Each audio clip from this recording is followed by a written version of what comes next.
கடலூர் மாவட்டம் சிதம்பரத்தில் நடராஜர் கோவிலில் ஆருத்ரா தேர் திருவிழா கோலாகலமாக நடைபெற்று வருகிறது. இதுகுறித்தான கூடுதல் விவரங்களோடு இணைக்கிறார் நமது செய்தியாளர் பொய்யாமொழி. வணக்கம் பொய்யாமொழி, கூடுதல் விவரங்களை வழங்கலாம்.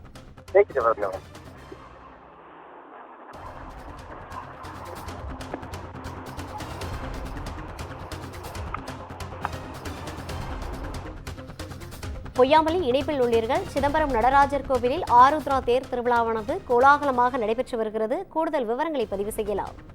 வணக்கம். உலக புகழ்பெற்ற சிதம்பரம் நடராஜர் கோயிலில் ஆணி திருமஞ்சனமும் மார்கழி மாதத்தில் ஆருத்ரா தரிசன தேர் விழாவும் நடைபெறுவது வழக்கம். அந்த வகையில் பாத்தீங்கன்னா 28ஆம் தேதி கொடியேற்றப்பட்டு 10 நாட்கள் சிறப்பு பூஜைகள் நடைபெற்ற பின்னர் அதன் பின்னர் கோயிலில் சிறப்பு பூஜைகள் மற்றும் அபிஷேகம் நடைபெற்றது நடராஜருக்கு. இந்த நிகழ்வு பாத்தீங்கன்னா 8 மணி அளவில் கீழ வீதியில் இருந்த ஆருத்ரா தேரானது தொடங்கப்பட்டிருக்கிறது.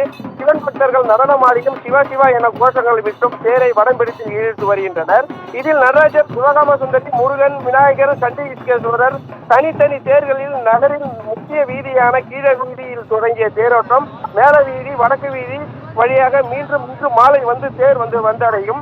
இதற்கு காரணமாக மாவட்ட நிர்வாகம் சார்பில் ஆங்காங்கே குடிநீர், கழிவறை, அவசரத்திற்கு மருத்துவமனை, தீயணைப்பு உள்ளிட்ட அதிகாரிகள் கலந்து கொண்டனர். மேலும் பாத்தீங்கன்னா கடலூர் மாவட்ட கண்காணிப்பாளர் ஜெயராம் உத்தரவின் பெயரில் 1000க்கும் மேற்பட்ட போலீசார் பாதுகாப்பு பணியில் ஈடுபட்டு வருகின்றனர். ராதிகா,